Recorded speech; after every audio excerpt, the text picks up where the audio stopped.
Can you both talk a little bit about your characters, Harold and Elaine, and what attracted you to these roles? For me, reading Harold on the page, his name was actually Harold Salinger, as opposed to Harold Soyinka, which is what he became. But you know, he wasn't written for someone like me, but I just found it so very funny, and I was looking for a comedy, and this just felt like it, because it wasn't a comedy in a self-conscious way. It was a comedy in what felt like an inherent way.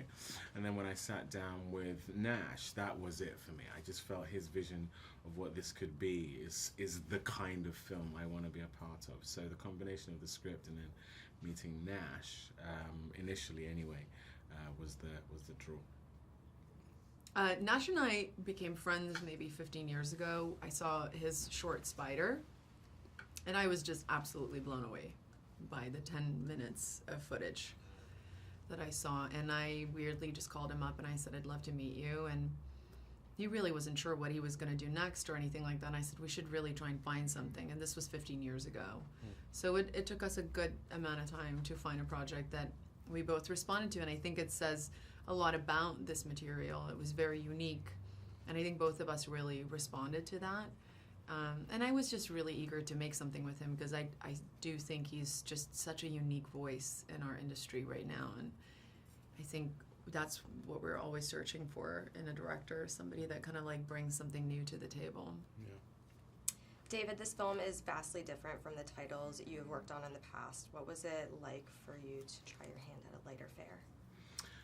It was a complete delight to do something a bit lighter, and something that was also challenging in a different way, because there's a misconception that, you know, comedy as opposed to more dramatic work is easier or not as testing as it comes to, you know, whatever talents you have. But I found this to be a wonderful challenge, not least because it had comedic elements, but because it has elements of action. It has drama to it. You know, with the way we did it, there's a social commentary element as well. And so all of those things, you have to really strike a balance tonally, and that was something Nash was very aware of. But every actor has to buy into the same tone, otherwise the film is going to fray with different approaches. And so that was something that was also a wonderful challenge and something I really relished.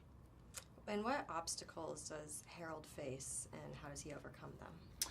Well, one of the biggest obstacles he faces is his own denial about his situation. You know, his wife, his bosses, his friends are all ahead of the game in terms of his actual circumstances and what he believes is going to be the case for him going forward. He's someone who believes in the American dream. He's someone who believes in loyalty, and all of these things are contriving to scupper him, basically. And so, you know, one of the great things about the film, for me anyway, is that he catches up with his circumstances and then gets in the driving seat of his own life, and I think that's a pleasure to kind of see.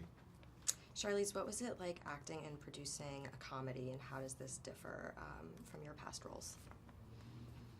I've always had a real hard time compartmentalizing genre. There's a lot of movies that I've done that people think are dramatic that I actually think are quite funny.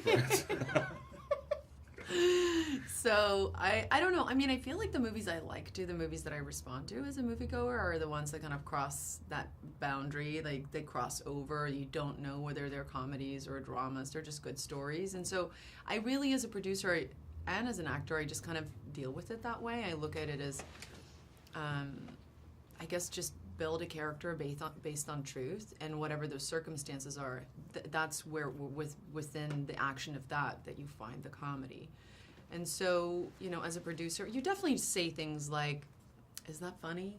Like, you do a bit of that. But then I find I do that when I do drama too, because I just hate straightforward drama. I feel like life isn't just drama or just comedy. I think it's always a little mixture of all of that stuff. I liked how outrageous this character was. I think for me it was also just the fact that I got to play her with this ensemble cast. I think that was exciting to me, not almost more so than just playing this woman. I always kept thinking about her with everybody else and going, God, that's what makes her so funny, is that she's in this world with all of these other people.